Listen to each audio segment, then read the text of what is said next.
Meus queridos irmãos, nós estamos numa série expositiva no Evangelho de Marcos. Quero convidá-los a abrir suas Bíblias, então, em Marcos, no 3º capítulo, e hoje nós vamos ler e expor do 1º ao 6º versículo. Marcos, 3º capítulo, do 1º ao 6º versículo. Diz assim a palavra do Senhor: De novo, entrou Jesus na sinagoga e estava ali um homem que tinha ressequida uma das mãos. E estavam observando a Jesus para ver se o curaria em dia de sábado, a fim de o acusarem. E disse Jesus ao homem da mão ressequida: Vem para o meio. Então lhes perguntou: É lícito nos sábados fazer o bem ou fazer o mal? Salvar a vida ou tirá-la? Mas eles ficaram em silêncio. Olhando-os ao redor, indignado e condoído com a dureza do seu coração, disse ao homem: Estende a mão. Estendeu-a e a mão lhe foi restaurada. Retirando-se os fariseus, conspiravam logo com os herodianos contra ele em como lhe tirariam a vida. Até aí. Meus queridos irmãos, o Evangelho de Marcos, ele tem a intenção de mostrar que aquele homem que mudou a história da humanidade, que reuniu centenas de pessoas que o seguiam por todo lugar, e que formou discípulos, e que estava ali naquela região da Judeia, Cafarnaum e etc., percorrendo todo aquele lugar, e que foi crucificado em Jerusalém, e que mais tarde os discípulos estavam pregando que ele havia ressuscitado, né, com poder e glória, e anunciando essa mensagem por todo lugar. Era na verdade o próprio Filho de Deus. Não era apenas um homem qualquer, era homem, mas era também Deus, o Deus que se fez carne e veio a este mundo para resgatar o seu povo, para dar a sua vida pelo seu povo, para redimi-los, para salvá-los e derramar sangue para fazer então com eles uma nova aliança. E esse Senhor Jesus, de fato, ao 3º dia ressuscitou, subiu aos céus e comissionou a sua igreja, os seus discípulos, o seu povo, para pregar esse evangelho por todo lugar. E Marcos começa o seu evangelho dizendo que esse é o evangelho do Senhor Jesus Cristo, o evangelho do Filho de Deus. E quando ele começa então a ficar famoso, e muito se ouve falar a respeito dele, dos seus ensinamentos com autoridade, e dos sinais e dos milagres que ele operava, os líderes religiosos do seu tempo começam a investigar e vão até ele e o seguem também para ouvir os seus ensinamentos e ver o que ele fazia. E eles muito se escandalizavam com as palavras de Jesus Cristo e com o poder de Jesus Cristo. É interessante isso. Vocês viram que os versículos anteriores mostram que eles estavam escandalizados, por exemplo, por Jesus ter chamado um publicano, chamado Levi, para ser um dos seus discípulos. E mais tarde Jesus estava participando de um banquete organizado por Mateus, que é Levi, com outros publicanos e pecadores, e eles estavam profundamente indignados com isso. Como é que um homem que se diz mestre, Filho de Deus, pode estar assentado comendo com pecadores, com publicanos? Mais tarde, eles estavam também indignados, os fariseus, os escribas e até mesmo os discípulos de João Batista, porque os discípulos festejavam, estavam alegres e felizes seguindo seu mestre, o Messias, mas não jejuavam. E eles que se orgulhavam tanto de fazer jejuns pelo menos 2 vezes por semana, sendo que a lei havia ordenado apenas um, que era no dia da expiação, e eles obrigavam as pessoas também a seguir esses rituais e leis humanas, e eles estavam ali escandalizados porque os discípulos de Jesus não jejuavam. E Jesus então responde a eles dizendo: ora, como é que vão jejuar se o noivo está presente? Então, agora é tempo de festa, e aquele que veio para trazer a vida eterna chegou, e anunciando esse evangelho por todo lugar, curando, salvando, expelindo demônios. Então, o momento é de festa, mas haverá um dia que eles vão ficar entristecidos. E Jesus falou isso se referindo à sua própria morte na cruz do Calvário. Mas depois, eles também ficarão profundamente escandalizados, porque os discípulos estavam se alimentando, colhendo espigas, para matar a própria fome no dia de sábado. E Jesus também responde com sabedoria, mostrando que o próprio rei Davi havia feito isso, comendo os pães da proposição. Foi lá com o sacerdote e comeu os pães que eram consagrados e somente os sacerdotes podiam comer, mostrando que até mesmo as leis cerimoniais, elas eram flexibilizadas quando o assunto era a vida humana, e mostrando que a liderança daquele tempo, os fariseus, escribas e etc., eles tinham jogado fardos pesadíssimos sobre o povo e deturpado a verdadeira religião, e não estavam nem aí com a fome, com a necessidade das pessoas. Haviam, então, criado uma religião humana, legalista, cruel, terrível, estavam sobrecarregando aquele povo. E Jesus veio para quebrar isso. Jesus veio para quebrar essa religião farisaica, essa religião desviada, e trazer a verdadeira religião ao mundo. E ele como o único e verdadeiro caminho a Deus, ao Pai, ministrando a graça, o amor, e sim cumprindo a lei. Porque ele não veio de maneira alguma para desobedecer a lei, mas veio para cumpri-la, mas para cumpri-la de verdade, não como os fariseus hipócritas estavam fazendo naquele tempo. E esse texto que nós lemos, no 3º capítulo, mostra que Jesus voltou à sinagoga. Lembra aquela sinagoga que ele estava e pregou com autoridade, expeliu demônios? Ele está aqui na região e volta a uma sinagoga novamente. E ali na sinagoga tinha um homem que estava muito doente. Uma das mãos desse homem era ressequida. E o que aconteceu? O 2º versículo mostra que as pessoas estavam observando a Jesus. Diz assim: e estavam observando a Jesus para ver se o curaria em dia de sábado, a fim de o acusarem. Então vejam, irmãos, o que essa religião havia se tornado. O judaísmo havia se tornado uma verdadeira deturpação da antiga aliança, da lei de Deus. Era errado curar no sábado. Era errado fazer o bem no sábado. O Senhor Jesus já havia dito que o sábado tinha sido feito para o homem, não o homem para o sábado. E que ele era o Senhor do sábado, como o Criador do sábado. Como o próprio Deus havia estabelecido o sábado para o homem, para um dia de deleite, para um dia de descanso, para um dia de adoração, para um dia de crescimento espiritual. Ou seja, o sábado foi feito, havia sido dado a Deus para que, sim, se reunissem para celebrar o Senhor, mas para o bem do homem também, para a glória de Deus e para o bem da alma do homem.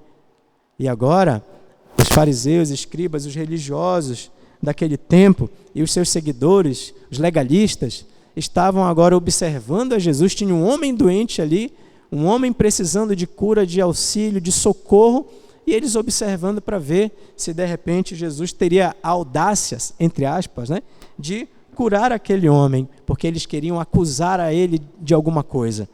E o 3º versículo é bem interessante.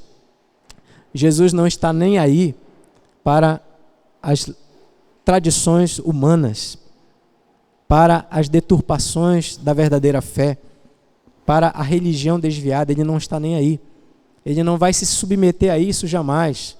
E nem quer que o seu evangelho, que a sua verdade e o seu povo se submeta também.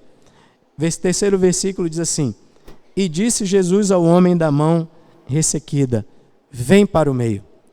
Ele então chama aquele homem doente para o meio da sinagoga e aí faz uma pergunta que muito desconcertante, O Senhor Jesus, como mestre por excelência, faz algumas perguntas desconcertantes para aqueles homens que estavam ali com maldade, querendo motivo para acusá-lo de quebrar a lei de Deus, de quebrar o sábado do Senhor.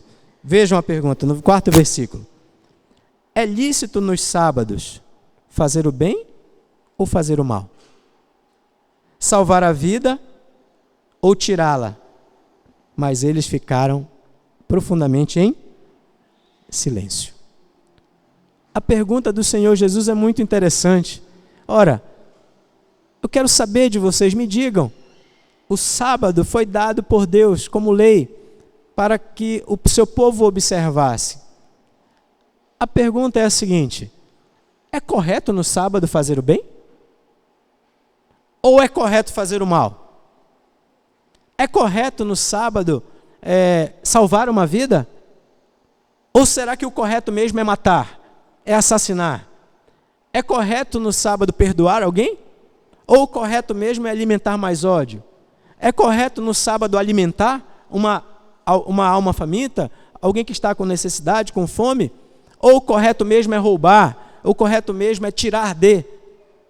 O que é correto, afinal de contas? Era óbvio que a resposta era muito clara. E eles então ficaram em silêncio. Porque eles sabiam a resposta. É claro que é totalmente certo. É o dia ideal, no dia do Senhor, fazer o bem às pessoas. É óbvio que é isso que é para ser feito. Todo dia é dia de salvar uma vida, e ainda mais no preciosíssimo dia do Senhor, no sabá de Deus, que Deus havia dado como mandamento para o seu povo. E aqueles homens, então, que estavam com o coração endurecido, ficaram em silêncio. Eles já sabiam qual era o certo. Eles já sabiam, na verdade, que se Jesus fizesse uma cura ali naquele momento, ele não estava quebrando a lei de Deus. Na verdade, estava cumprindo a lei de Deus. Porque é no amor ao próximo que se cumpre a lei do Senhor. E vejam, meus irmãos, vejam o 5º versículo, que é bastante tocante. Esse 5º versículo toca muito o nosso coração. Olhando-os ao redor, indignado e condoído com a dureza do seu coração. Então, o que Jesus fez? Vocês percebam, meus irmãos, que Jesus não tinha medo desses homens furiosos, desses homens legalistas. Ele não tinha medo das pessoas que seguiam o erro e o odiavam por causa da verdade que ele era e pregava. E ele olha nos olhos das pessoas, ele as encara uma a uma. Ele olha ao redor e vejam que o Senhor Jesus está indignado e ao mesmo tempo condoído. Duas coisas muito interessantes, dois sentimentos muito interessantes que ele sente aqui. O primeiro é a indignação, que poderia ser traduzido por ira.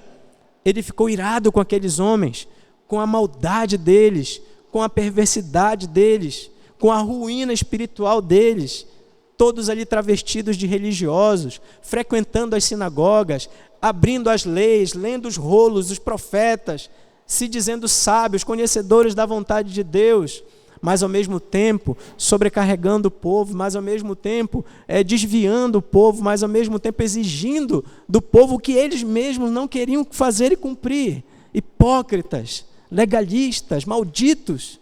E Jesus fica indignado, porque ali tem um homem doente, um homem que precisa de cura, e eles estavam usando aquele homem como uma armadilha para que pudessem acusar Jesus de quê? Aí ele fez o bem no sábado, ele salvou alguém no sábado. E Jesus não fica indignado com isso, irado em seu coração, mas ao mesmo tempo fica condoído. Ao mesmo tempo, o coração dele dói, porque sabe muito bem qual é o fim disso. O fim disso é o inferno, é a condenação eterna.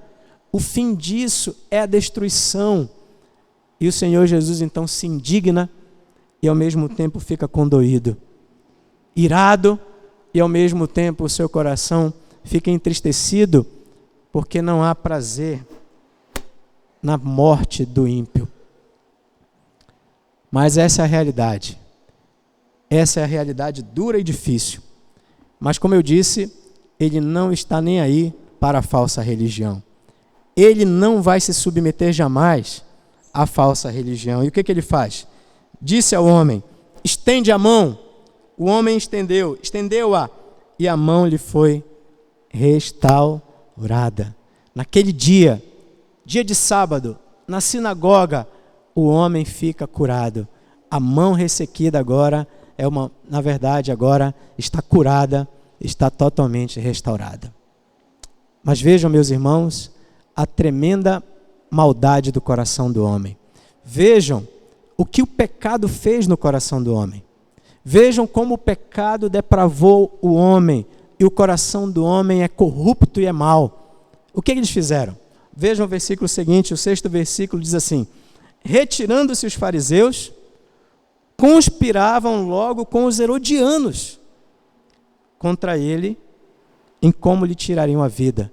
Os fariseus, então, que estavam ali examinando os ensinamentos de Cristo e querendo um motivo para acusá-lo de alguma coisa, não conseguiram desta vez e jamais conseguiriam. Mas sabe o que eles são capazes de fazer? Eles são capazes de chamar os herodianos. Vocês sabem quem são os herodianos? Herodianos era um outro grupo religioso e político que era a favor do domínio de Herodes sobre a Judéia, sobre Jerusalém. Então, os fariseus odiavam Herodes, os gentios, os romanos que subjugavam o povo de Deus, Israel, odiavam. E os herodianos eram um grupo que havia ali na sociedade que apoiavam Roma, que apoiavam Herodes. Eles eram inimigos, fariseus e herodianos, se odiavam. Mas eles tinham um inimigo em comum, que era Jesus. E eles se unem em aliança. Os fariseus começam a conspirar. Pedem ajuda dos herodianos, para que vocês possam perceber o tamanho ódio do homem contra Deus, contra a lei de Deus, contra o Filho de Deus, contra o Evangelho do Senhor Jesus Cristo, contra a verdade. E esse é o preço neste mundo de pregar a verdade. É suscitar, por causa disso, o ódio das pessoas que não temem a Deus. E eles se unem. E eles se unem para matar Jesus. Como nós poderemos tirar a vida dele? E aqui começa um planejamento que vocês sabem onde vai acontecer, onde vai chegar o ápice. Eles conseguem subornar um dos apóstolos, chamado Judas Iscariote. E Judas Iscariote, por algumas moedas, vai mais tarde trair o Senhor. E aqui começa esse planejamento, esse plano maquiavélico, diabólico, para matar, para tirar a vida de Jesus Cristo. Meus irmãos, qual foi a pergunta que Jesus fez a eles? O que a gente deve fazer no sábado? O bem ou o mal? O que a gente deve fazer no sábado? Curar ou tirar a vida? Qual foi a resposta deles? Tirar a vida. Porque no sábado, eles se escandalizaram com o homem que foi curado. E no mesmo sábado, estavam se organizando para matar o Senhor. Vejam a tremenda cegueira do coração depravado. Odeia Cristo, odeia a verdade, odeia a igreja, odeia, odeia e odeia. Meus irmãos, algumas lições para nós, que nós podemos aprender aqui e podemos aplicar à nossa vida. Vamos começar com o dia do Senhor. Nós temos dito aos irmãos que na nova aliança, o 4º mandamento, que é o sabá, o dia de descanso, ele foi agora transferido para o 1º dia da semana. E por quê? Porque foi o dia que o nosso Senhor Jesus Cristo ressuscitou. O 7º dia foi o dia do descanso do Senhor na criação. O 1º dia da semana passa a ser o dia da vitória e do descanso do Senhor Jesus Cristo na recriação.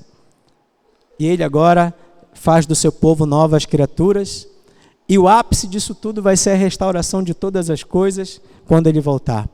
E a igreja, então, neotestamentária, começa a se reunir no 1º dia da semana. E o dia do Senhor, 1º dia da semana, passa a ser esse dia de descanso para o povo de Deus. O dia em que eles separam para congregar, para adorar, para trazerem suas ofertas. O apóstolo Paulo ordena que as igrejas de uma determinada região reúnam suas ofertas no 1º dia da semana em suas reuniões. Então, o 4º mandamento, ele não caducou, porque nós observamos a ele no 1º dia da semana. É um dia que deve ser um dia de deleite para a nossa alma. um dia de nos reunir com nossos irmãos e com a família, estudar a palavra do Senhor, adorar, cantar, orar. Mas é também, irmãos, um dia que nós devemos zelar, que nós devemos ter disciplina, que nós devemos nos preparar para participar desse dia e aproveitar ao máximo esse dia que é um banquete para a alma. Um dia que nós vamos ter estudos, ministrações da palavra do Senhor. É um dia que nós devemos trazer nossos amigos, visitantes, familiares para ouvir a palavra do Senhor. É um dia que nós não podemos negligenciar. Nós podemos amar esse dia, porque é o dia que foi feito para nós. Não fomos feitos para esse dia, mas foi um dia que foi feito para nós. Nesse sentido, nós também devemos ter cuidado com o legalismo, com sugestões legalistas para que nós guardemos o dia de hoje. É um dia que deve ser feito para aproveitarmos para celebrar a Deus. E vejam só, fazer o bem. Todos os dias são dias para fazer o bem, é verdade. Mas é um dia que muitas vezes temos condições de fazer coisas que não conseguimos fazer de segunda a sábado. Por exemplo, no segunda a sábado a gente trabalha, estuda e tudo mais, e o dia do Senhor pode ser um dia para visitar alguém que está enfermo, para levar ajuda financeira, cesta básica para alguém, para ajudar o trabalho da diaconia, visitar pessoas que estão sofrendo, para orar com elas, para levar a elas a palavra do Senhor, para visitar uma família, amiga, para evangelizar alguém. Então, façamos desse dia um dia de celebração a Deus e um dia de serviço, um dia de fazer o bem. Vejam, por favor, não me entendam mal, não estou dizendo que apenas este é o dia. Mas devemos aproveitar bastante o dia do Senhor, sem legalismo, mas também sem, como muitos querem viver de maneira desrespeitosa, sem dedicar o dia ao Senhor, sem procurar congregar, sem procurar adorar ao Senhor com responsabilidade. Então, esse é um dia que nós devemos ter cuidado com o lazer, com o trabalho, e evitar aqueles trabalhos que são extremamente necessários, trabalhos de misericórdia. Sim, é óbvio que devem acontecer e acontecem para o nosso bem, mas no geral, vamos nos dedicar ao Senhor, vamos adorar o Senhor, vamos fazer de tudo, nos organizar, ter disciplina para que nós possamos nos dedicar à adoração, a vir à igreja e participar dos trabalhos e ter nesse dia crescimento em comunhão com Deus e conhecimento da sua vontade para as nossas vidas. Mas, irmãos, vejam como é perigosa, segunda aplicação, como é perigoso os acréscimos humanos à religião. Os homens com as suas tradições podem corromper a verdadeira religião. Os homens com as suas leis, com as suas invenções, podem trazer corrupção. E nós precisamos ter muito cuidado com isso. E precisamos estar sempre muito apegados à Bíblia Sagrada, à Palavra de Deus. Nós devemos examinar todos os nossos costumes e tradições de acordo com a luz da Palavra de Deus. Tudo. Nossos comportamentos, nossos valores e as tradições religiosas que a gente carrega também. Às vezes as pessoas dizem assim, mas a gente faz isso aqui há 20 anos e o senhor quer mudar agora? Ora, mas se está errado, se não glorifica a Deus, se bate de frente com a verdade, com a palavra, tem que ser mudado mesmo. Porque tudo aquilo que vem da religiosidade humana, que não vem de Deus, deve ser jogado fora. Porque a falsa religião, o legalismo humano, os acréscimos, as leis humanas, elas trazem peso, sofrimento, elas não estão preocupadas com a vida humana, com as necessidades reais dos homens, do ser humano, não estão preocupados realmente com o amor, com a solidariedade, com a compaixão. Se vocês podem elencar vários desses acréscimos dos homens, vejam, em nosso tempo, é um tempo de bastante confusão hoje, porque há igrejas que, a igreja ela é baluarte da verdade. A igreja deve pregar a verdade e zelar pela verdade. E nós temos ouvido falar e visto muitos erros, muitas mentiras, muitas heresias, muitas exigências humanas, farisaicas no nosso tempo, ora proibindo o que Deus deu ao povo, ora liberando o que Deus proibiu. E nós temos que ter muito cuidado com isso, porque isso é a doutrina dos fariseus do nosso tempo, que deve ser rejeitada. Nós devemos nos abraçar ao Evangelho. O Evangelho é que deve ser a nossa doutrina. A palavra de Deus é que deve ser a nossa regra de fé e prática sempre. Precisamos ter muito cuidado mesmo. E por último, meus irmãos, essa questão da indignação. O Senhor Jesus, ele ficou profundamente indignado.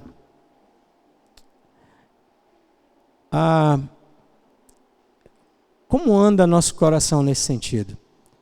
O salmista, no Salmo 119, ele diz assim que torrentes de água caem dos seus olhos porque os homens quebram a lei do Senhor. O Senhor Jesus viu a maldade daqueles homens e a corrupção daqueles homens na própria sinagoga, na própria religião, e ficou indignado. Será que nós, como igreja, no nosso tempo,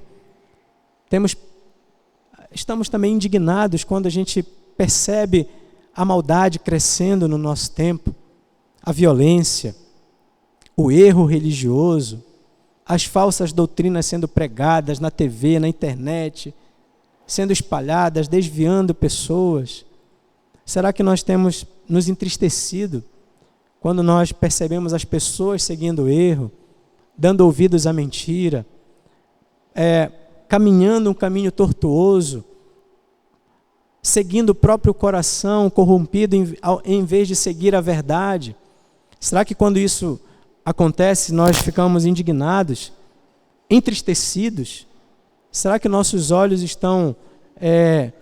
nós choramos quando pensamos nas pessoas que nós amamos, por exemplo, e que não obedecem à lei de Deus, e que não procuram se submeter ao Evangelho, que não procuram se submeter a Cristo, que não procuram buscar a Ele, que não o amam, que não querem a sua palavra?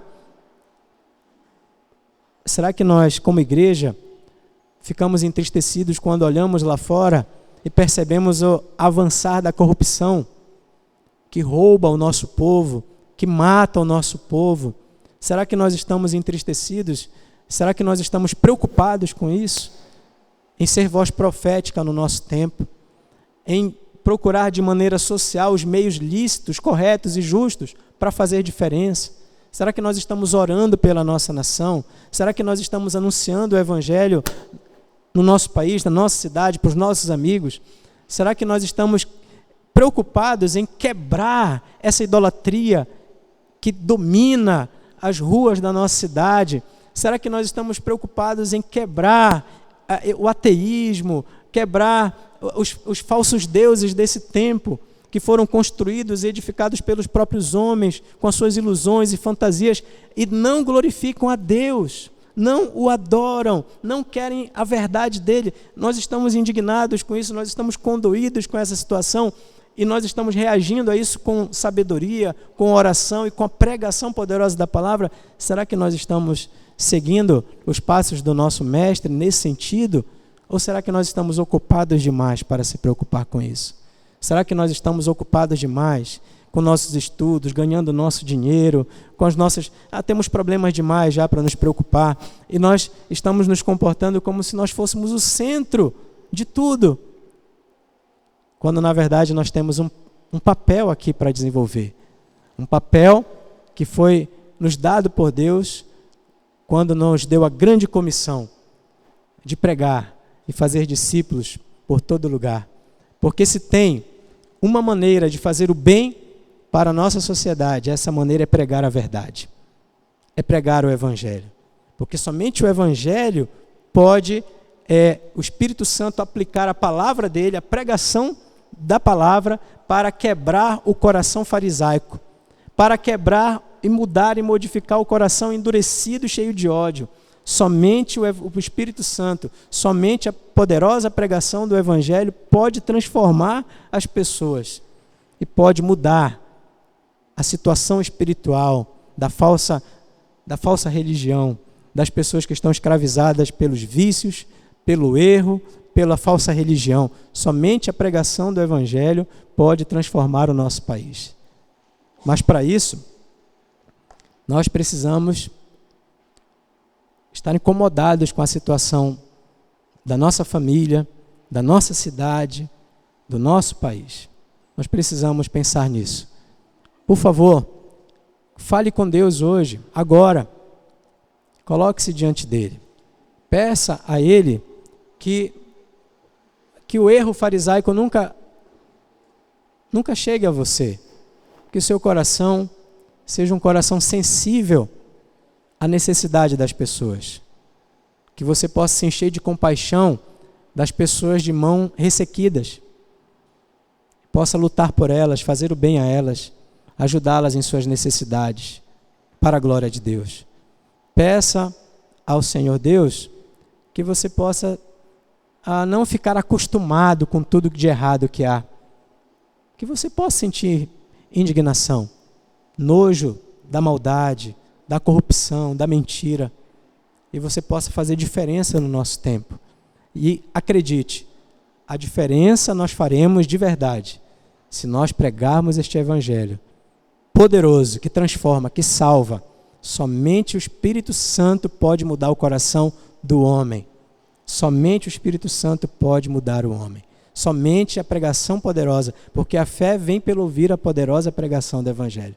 E nós somos os arautos de Deus, embaixadores de Deus, não para viver a vida indiferente, não para cuidar apenas do próprio umbigo, mas, na verdade, para procurar fazer diferença nesse tempo. A melhor maneira de lutar contra a maldade e contra a falsa religião é pregando poderosamente o evangelho no nosso tempo. Que Deus nos ajude a isso, possamos nos dedicar a isso de coração, para a glória de Deus e fazer diferença no nosso tempo. Que Deus nos ajude, que Deus nos abençoe ricamente e poderosamente. Vamos nos colocar de pé, meus irmãos.